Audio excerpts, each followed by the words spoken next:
17장 8절부터 20절까지입니다. 17장 8절로 20절. 신명기 17장 8절부터 같이 읽습니다.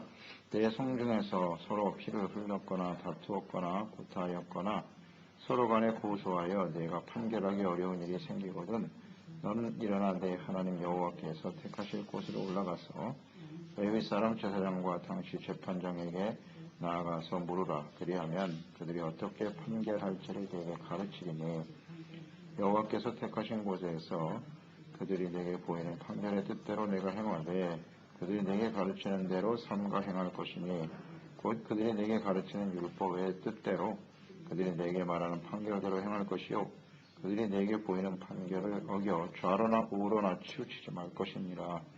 사람이 만일 무법하게 행하고 내 하나님 여호와 앞에 서서 섬기는 제사장이나 재판장에게 듣지 아니하거든 그 사람을 죽여 이스라엘 중에서 악을 지하여 버리라. 그리하면 온 백성이 듣고 두려워하여 다시는 무법하게 행하지 아니하리라. 내가 내 하나님 여호와께서 내게 주시는 땅에 이르러 그 땅을 차지하고 거주할 때에 만일 우리도 우리 주위의 모든 민족들 같이 우리 위에 왕을 세워야겠다는 생각이 나거든 반드시 내 하나님 여호와께서 택하신 자를 내 위에 왕으로 세울 것이며 내 위에 왕을 세우려면 내 형제 중에서 한 사람을 할 것이요 내 형제 아닌 타국인을 내 위에 세우지 말 것이며 그는 병마를 많이 두지 말 것이요 병마를 많이 얻으려고 그 백성을 애굽으로 돌아가게 하지 말 것이니 이는 여호와께서 너희에게 이르시기를 너희가 이후에는 그 길로 다시 돌아가지 말 것이라 하셨음이며 그에게 아내를 많이 두어 그의 마음이 미혹되게 하지 말 것이며 자기를 위하여 은금을 많이 쌓지 말 것이니라. 그가 왕위에 오르거든 이 율법서의 등사본을 레위 사람 제사장 앞에서 책에 기록하여 평생에 자기 옆에 두고 읽어 그의 하나님 여호와 경외하기를 배우며 이 율법의 모든 말과 이 규례를 지켜 행할 것이라.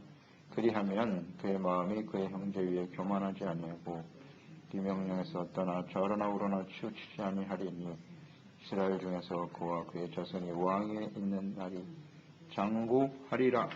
아멘. 하나님의 다스림을 받는 나라.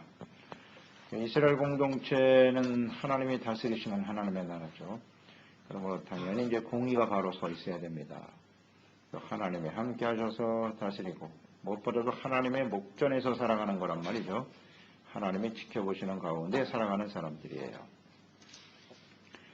그래서 이 하나님의 공의가 바르게 세워져야 한다는 거죠. 하나님은 공의의 하나님이시기 때문에 그러기 위해서는 사법권이 살아있어야 되는 거예요. 재판을 담당하는 사람도 정직하고 공의로워야 해야 되고 판결 방법도 역시 공평정대해야 합니다.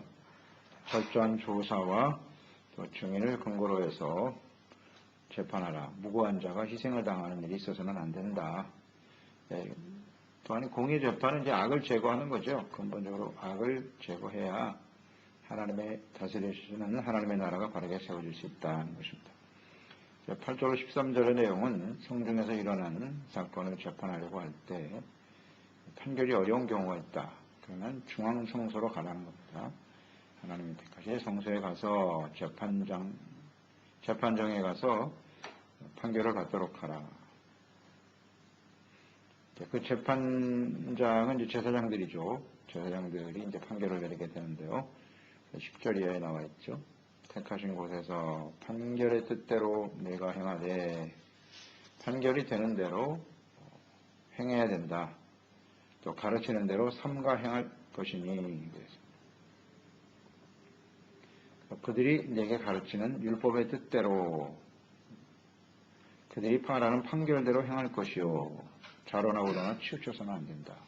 그러니까 재판정에서 제사장들이 율법의 말씀을 근거로 해서 판결을 해주면 그걸 그대로 따라야 된다는 것입니다. 무조건 승복하고 그 판결에 따르도록 해야 한다.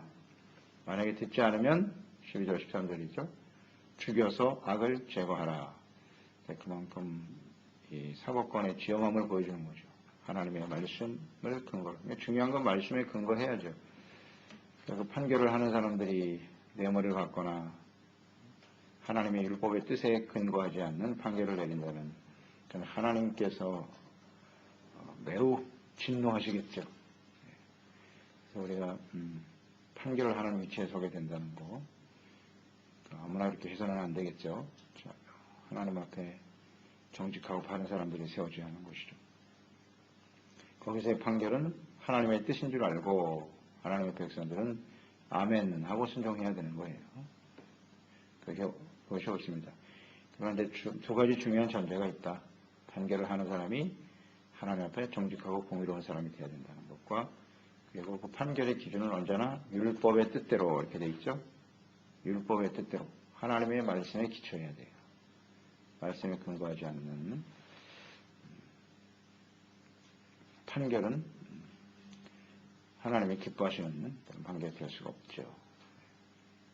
이게 마지막 판결이니까 제사장들의 그 역할이 얼마나 중대한가 하는 것을 생각하게 되는 겁니다. 듣지 않을 때는 이제 죽여서 악을 제거하라. 이 제사장이 판결한 것을 불순종하는 것은 하나님을 거역하는 것이기 때문에 제하여 버려야 된다. 근데 이런 잘못된 판결로 인해서 사실 예수님이 억울하게 죽임을 당하셨죠. 억울하게 죽임 당하셨습니다. 예수님이 사내들인 공회에서 재판을 받으셨잖아요. 근데 그들이 판결을 하면 그냥 하나님의 뜻으로 굳어지는 거예요. 그래서 예수님이 결국 죽임을 당하지 않습니까? 근데 이 부분이 이제 매우 심각한 부분인데 당시에 예수님을 사형에 처한 사람들 자신들이 옳다고 생각했겠죠. 이런 말씀에 근거하는 거예요.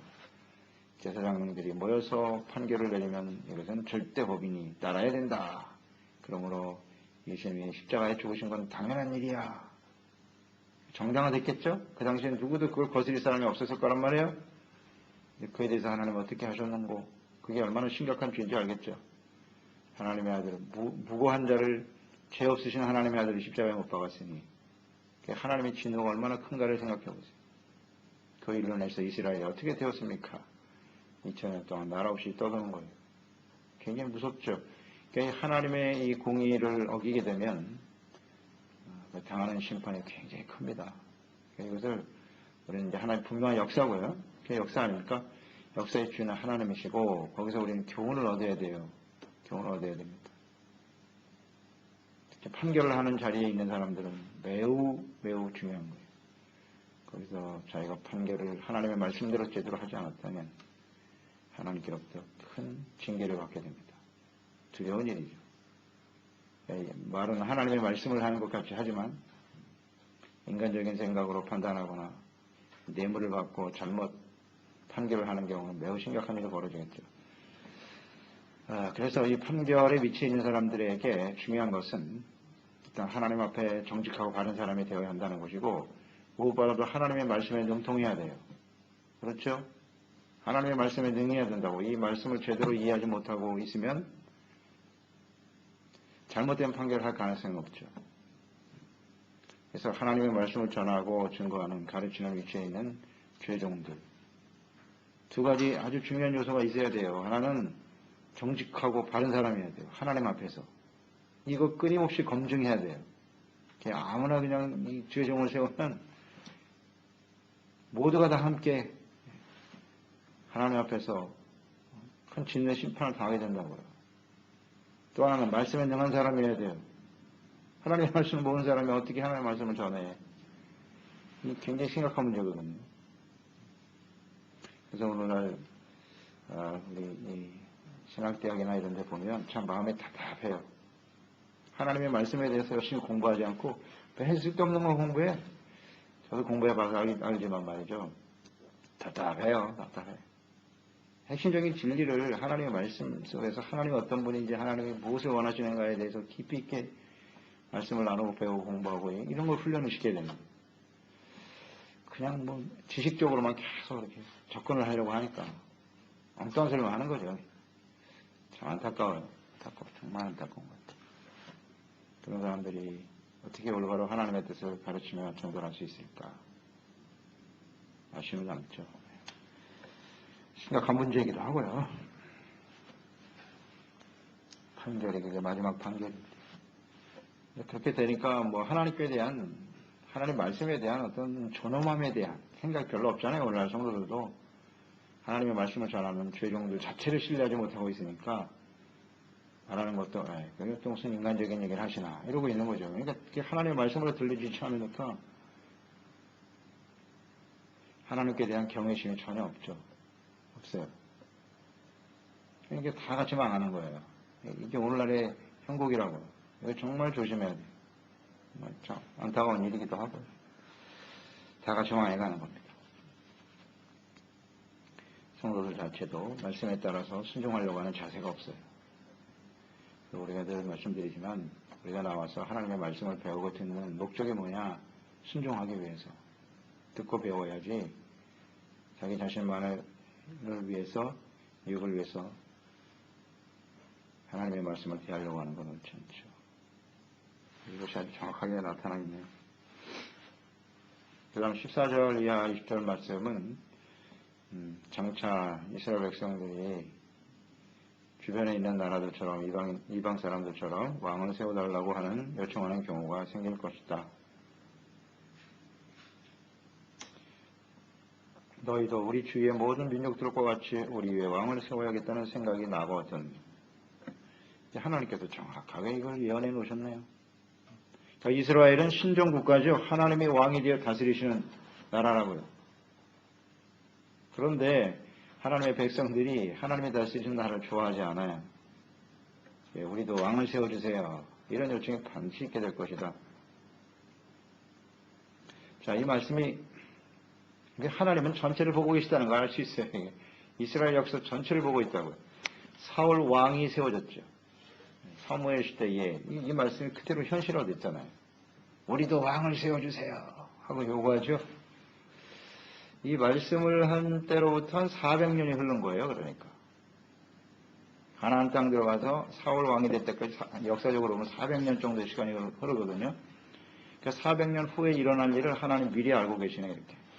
그러니까 하나님이시지. 정확하게 이루어졌어요. 이루어졌습니다. 자, 왕을 세운다라고 하는 것은 하나님이 세운 것입니까? 아니면 사람들의 요구에 의해서 세워진 것입니까? 이걸 중요시 여겨야 돼요. 인간적인 요구에 의해서 이루어진 거예요. 그러니까 우리는 하나님이 다스리시는, 하나님이 왕이 되어 우리를 친히 다스리시는 사람들이 되어야 해요. 그게 하나님의 나라예요. 거룩한 백성들의 모습이죠. 이런 일이 벌어질 것을 아시고 부득이 세워진다면 15절 이하에 먼저 자격에 대해서 말씀하죠. 반드시 그랬습니다. 이게 지켜져야 합니다. 예, 하나님 여호와께서 택하신 자를 내 위에 왕으로 세울 것이다. 하나님이 택한 사람이라야 된다는 거예요. 이스라엘의 왕이라고 하는 것은 뭐 절대 권력자가 아니고요. 왕이신 하나님을 대리하는 대리자죠. 중보자의 성격이 강하죠. 왕, 제사장, 선지자 다 중보 역할을 맡은 사람들이에요. 그러니까 하나님을 대신해서 하나님의 백성들이 하나님의 다스림을 받는 거룩한 하나님의 백성답게 살아가도록 하는 일이죠. 그게 왕이에요. 왕의 역할이에요. 세상 사람들의 왕은 절대 권력자죠. 절대 권력자입니다. 그 사람이 절대 권력이다. 그 위에 하나님이 없으니까. 그런데 하나님의 백성들이 왕을 세워달라고 해놓고 스스로 그의 인간적인 지배를 받으려고 하는 이 어리석은 생각을 가지고 있다는 거죠. 그러니까 이제 왕이 되는 사람도 하나님 위에 하나님이 계시다는 사실을 인정하지 못하는 거예요. 자기 역할이 뭔지, 자기 정체성이 어떠한지 이걸 상실하고 나니까 이스라엘이 부패하고 멸망해 가는 것이죠. 왕은 대리자일 뿐이에요. 하나님의 세웠고 하나님의 뜻대로 다시요 하나님의 백성들을 거룩한 하나님의 나라의 백성으로 세워가는 일이 중요하죠. 이것을 잘 알았던 사람이 다윗이잖아요. 다윗. 그래서 모든 왕의 기준이 다윗이 되는 거예요. 그 일에 합당한 사람, 다윗 한 사람. 하나님이 왜 자기를 왕으로 세웠는지, 왕이 해야 될 일이 무엇인지를 정확하게 알고 있죠. 첫 번째 사람, 사울. 역시 하나님 택한 사람 맞죠? 택하여 세웠으나 그가 왕이 해야 될 일이 무엇인가를 상실했죠. 처음엔 겸손했는데 그 다음엔 교만하기 시작하면서 자기의 왕권을 누구에게 넘겨주려고 했어요? 자기 자식에게. 세습, 그 세습이라는 게 굉장히 위험한 거예요. 하나님이 정하신 뜻이 아니거든요.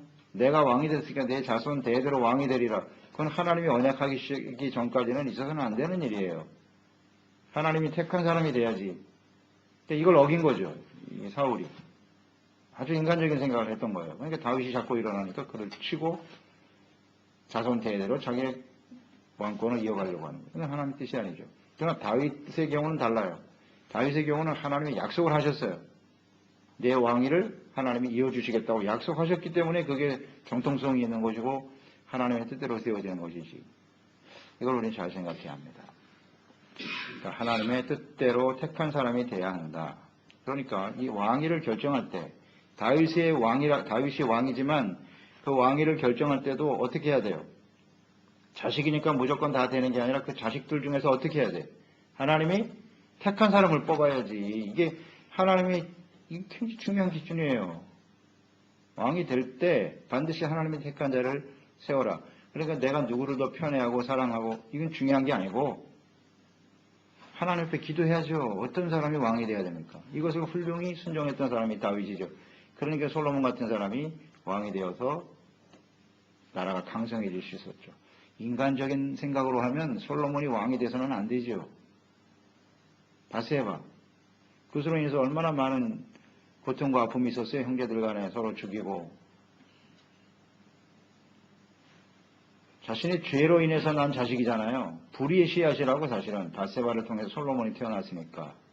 사람들에게 보면 정통성이 없어요. 왜 그런 사람의 아들을 왕으로 세워야 되냐? 그 위에 있는 아들도 자신들이 왕이 되어야 된다고 생각했어요. 아도니아도 그랬고 압살롬 역시 마찬가지. 내가 적자인데 내가 왕이 돼야지. 굉장히 인간적인 생각이죠. 그들의 생각이 틀린 게 아니에요. 그 당시 문화로 보면 당연히 그런 사람들이 왕이 돼야 된다고 생각했지. 솔로몬, 바세바, 범죄하고 더러운 자식 이렇게 생각했겠죠. 그 사람이 왕이 된다는 건 인간적으로는 불가능해요. 그렇지만 다윗은 하나님이 정하셨어요. 내 아들 솔로몬을 내가 왕으로 세울 것이다. 그러니까 그때 뜻에 그대로 순종하잖아요. 이게 매우 중요해요. 하나님이 택하지 않은 사람이 왕이 되면 반드시 멸망의 길을 가더라고요. 인간적인 생각으로 다스리게 되고. 또 하나의 자격은 뭐냐면 하나님을 경외하는 언약의 백성들 중에서 왕을 세워야 된다. 타국에는 절대 안 된다. 하나님의 언약을 이어받은. 하나님은 이걸 굉장히 중요시 여기세요. 믿음의 혈통. 이걸 아주 굉장히 중요시 여기시고. 온전한 믿음 안에서 바르게 세워진 사람들이 되어야 한다. 그 다음 왕이 되었을 때 금지해야 될 것 세 가지가 있다. 첫째는 병마를 많이 두지 말라 그랬어요. 병마. 병마라는 건 이제 군사력을 키우기 위해서 말들을 많이 사들이는 일인데, 자, 이걸 왜 금하셨냐면, 그 백성들이 애굽으로 돌아가게 하지 말 것이니라 그랬어요. 애굽. 그러니까 그 당시엔 말을 얻으려면 애굽으로 가야 돼. 애굽이 말이 많으니까. 그러니까 거기를 자꾸 드나들게 된다. 근데 주님께서 말씀하신 것은 애굽에서 나온 이후에 너희는 다시는 애굽과 교통하거나 교류하거나 그곳에 가지 말라고 하셨어요. 근데 그것을 어기게 된다는 거죠. 여호와께서 너희에게 이르시기를 절대로 그 길로 다시 돌아가지 말 것이니라 그랬거든요. 그러니까 애굽으로 돌아가지 말라고 하신 하나님의 뜻은 뭐냐면 그들의 문화나 풍습을 받아들여서는 안 된다는 겁니다. 세속화되지 말라는 거예요. 그들과 교류하면 사람들이 가서 말을 사오게 되면 잘못된 풍습이나 문화를 가지고 오게 된다는 거죠. 이것은 가나안 땅에 있는 모든 족속들을 다 멸절시키라는 말씀과 같은 거예요. 순수한 믿음을 지켜가라는 겁니다. 근데 그 교육하게 되면 반드시 문제가 생긴다. 세속화를 우려하셨던 거죠. 또 하나, 말을 많이 두지 말라고, 병마를 두지 말라고 하는 뜻은 뭘까요? 하나님보다 군사력을 더 과시하고 의지하려고 하는 이런 일이 벌어질 것이라는 거죠. 교만해지는 거죠. 하나님을 의지하지 않고 군사력을 의지하는 일. 왕이 정말 조심해야 될 부분이거든요. 이 두 가지 조심하라 그랬어요. 병마를 많이 사라지지 말라는 뜻이에요. 세상. 애굽과 그 문화를 교류하거나 세속화되지 말라. 하나님보다 군사력을 더 의지하는 일이 있어서는 안 된다. 어떤 그 교만으로 이어질 것이니까요. 이걸 우려하신 것이고요. 이 말씀을 솔로몬이 벌써 순종하지 못했죠. 솔로몬부터 이미 이 말씀을 첫 번째로 어겼어요. 솔로몬이 누구를 왕비로 데려왔습니까? 애굽의 공주. 거기서부터 문제가 생기잖아요. 하나님 하지 말라고 했는데 애굽의 공주를 왕비로 모셔드렸으니 그 앞날이 뭐 훤하지 않겠습니까? 그 다음에 또 군사력을 얻기 위해서 말을 많이 사왔어요. 또 애굽에서. 그러니까 그 앞날이 어떻게 되겠어요? 뻔히 보이잖아요. 이렇게. 그러니까 그렇게 처음에는 멋있었지만 부패하고 멸망당하는 인생이 되고 만 거죠. 이 한 가지에 벌써 어기니까. 굉장히 중요한 겁니다. 이 말씀을 어기면 미래가 보여요. 그냥 훤히 보입니다. 잘 적용시키세요. 세속화되어지고 자꾸 세상에 있는 것과 교류하면서 세속화되기 시작하고 하나님보다는 자신이 가지고 있는 어떤 힘을 의지하기 시작할 때 그 사람의 미래는 보이는 거예요. 솔로몬처럼 된다. 이렇게 보시면 틀림없어요. 이건 진리예요. 진리. 내가 무엇을 더 의지하며 살아가는가? 두 번째, 아내를 많이 두지 마라. 아내를 많이 두지 말라는 건 육체의 정욕에 사로잡히지 말라는 뜻이겠죠. 육체의 정욕입니다. 여기 이끌려서 수많은 아내들을 취하다 보면 자신에게 주어진 본연의 사명에 충실하지 못한 거예요. 여기 때문에 하나님께서 육체적인 정욕을 절제하라고 이 말씀을 하신 것이고, 또 여러 아내들에게서 태어난 자녀들로 인해서 서로 다툼이 생기죠. 그것 때문에 심각한 갈등, 혼란에 빠질 우려가 있다. 주님은 이것을 다 보신 거죠. 근데 다윗도 이것을 완전히 지키지 못했고 솔로몬 역시 이걸 지키지 못함으로 인해서 많은 시련과 고통이 다가왔죠. 그러니까 아내를 두지 말라고 하는 말씀 속에서 다윗이 범죄한 것은 눈에 보이는 안목의 정욕, 육체의 정욕 때문에 바세바를 끌어들였잖아요. 정욕이거든. 그로 인해서 자녀들 간에 칼부림이 나고 피가 끊어지지 않는 그런 고통이 찾아왔잖아요. 이건 진리예요. 솔로몬은 뭐 말할 것도 없고요. 1,000명의 아내와 첩을 뒀다 그랬으니까. 참 이 솔로몬이 지혜로운 사람이 맞나 싶습니다. 이게 정말 지혜로운 사람 맞나? 하나님께서 이 신명기 17장 15절만 알아도 어떻게 그런 짓을 하냐. 몰랐을까 솔로몬이요? 이 말씀을? 알았을걸요? 지키지 않은 거죠. 설마가 결국 이렇게 되는 거예요. 내가 그래도 지혜로운 사람이고 왕인데 안타까운 일입니다. 그러니까 이 왕이 되면 모든 것을 자기 마음대로 할 수 있는 권력이 주어지거든요. 그때 조심하라는 거예요. 그래서 우리가 왕이 된다라고 했을 때 어떤 자신의 권력이나 어떤 힘이 부여되었을 때 우리가 조심해야 될 부분이에요. 요새는 뭐 힘이 권력, 돈 이런 게 힘이잖아요. 이 왕이라고 하는 것은 아마 우리가 재물을 많이 얻었을 때 세상에서 성공했을 때 이렇게 적용하면 맞을걸요. 하고 싶어도 돈이 없는 사람은 못해요. 힘이 없는 사람. 요새는 돈이 힘이거든. 그러니까 돈이 생기면 딴 생각을 하게 되는 거예요. 큰 소리 치면서. 이런 걸 조심하라는 거예요. 세 번째는 자기를 위해서 은금을 쌓지 말아라. 역시 재물이죠.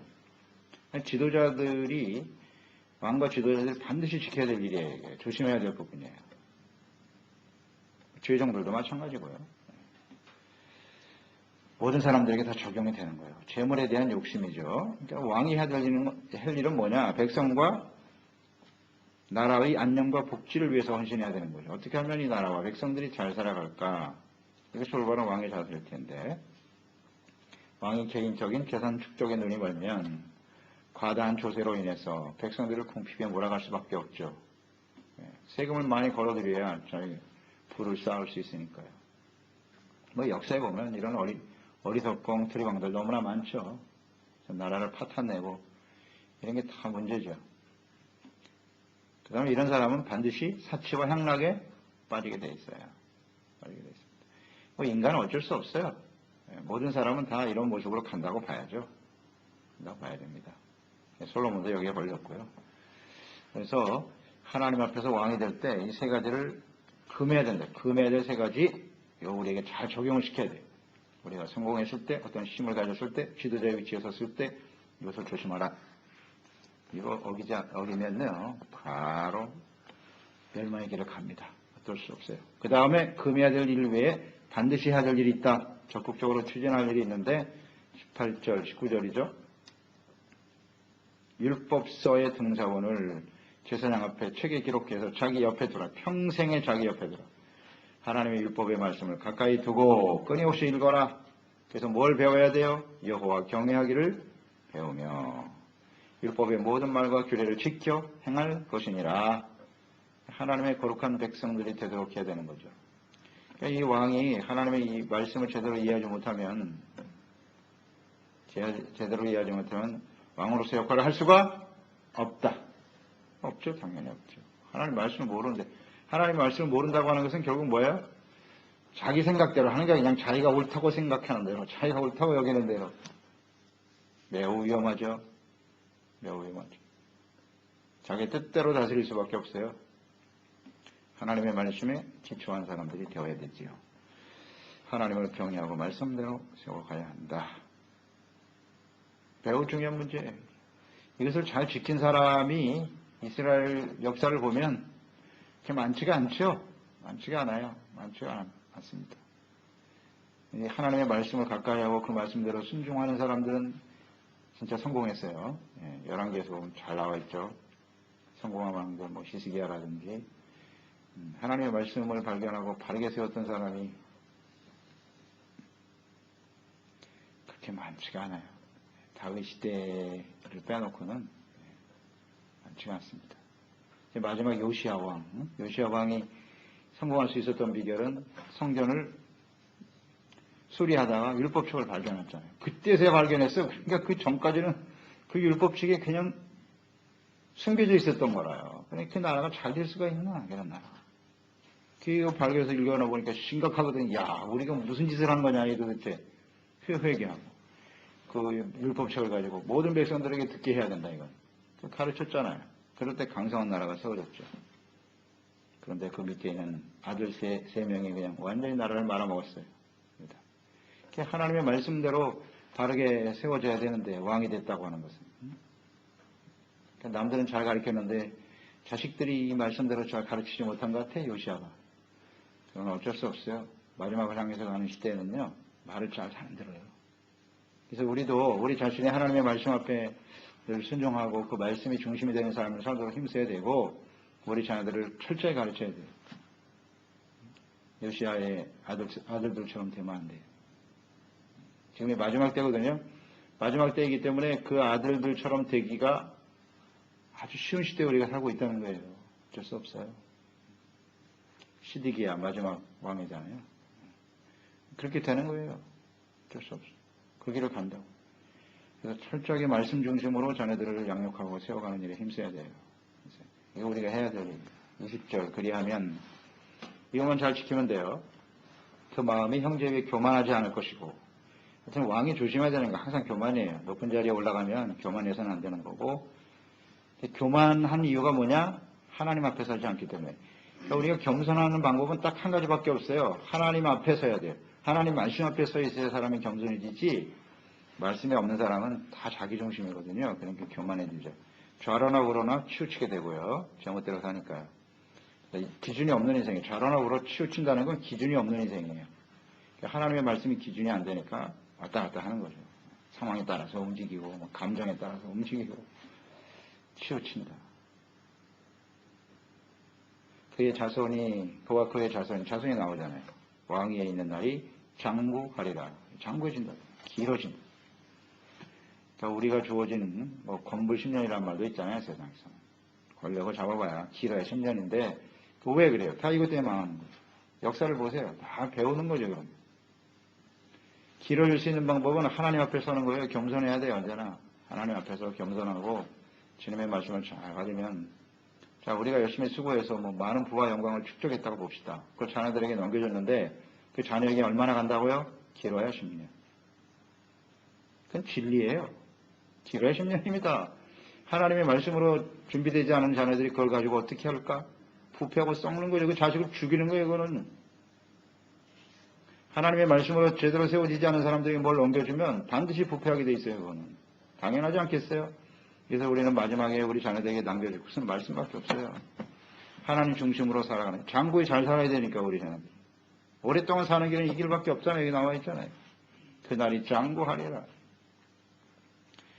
금할 것과 해야 할 일을 분명히 가르쳐 주소. 그래야 우리도 하나님 앞에 온전하게 세워질 것이고, 그래서 우리의 중요한 책임이다 하는 걸 생각하게 됩니다. 하나님 아버지, 오늘도 주님의 말씀을 대합니다. 하나님의 나라는 하나님이 다스리시는 나라입니다. 그러기 위해서는 반드시 공의가 바로 서는 나라가 되어야 하겠죠. 그 공의, 판결, 사법권에 대한 복종과 순종, 이것은 다 하나님의 말씀에 근거하는 거예요. 이스라엘 백성들에게 모든 나라도 마찬가지죠. 그 헌법이 지켜지지 않는 나라는, 그 나라는 멸망에 갈 수밖에 없어요. 혼란 속에 떨어지게 되고요. 하나님의 공의의 심판 앞에 직면하게 될 거예요. 역사가 그걸 증명하고 있습니다. 오늘 우리도 마찬가지입니다. 우리 인생을 살아가는 데 있어서 가장 중요한 기준이 뭐냐. 내 생각과 내 판단이 아닙니다. 언제나 하나님의 말씀이 기준이 되어지도록 하게 하시고, 주님의 말씀이라면 아멘으로 순종하는 것이 맞습니다. 그리고 우리가 지도자의 위치에 서 있다면, 또 사람들을 가르치는 위치에 있다면 철저히 하나님 말씀 중심으로 하나님의 공의로 바르게 세워가는 것이 대단히 중요하다 하는 것을 깨닫게 됩니다. 이것이 우리 세대뿐만 아니라 우리 자녀 세대가 장구하게 하나님의 복을 누리는 길입니다. 그러므로 하나님의 말씀에서 하지 말라, 또 하라는 말씀들을 자중 귀담아 듣고 순종을 따르는 저희들의 삶이 되게 하여 주시옵소서. 예수님의 이름으로 기도드리옵나이다.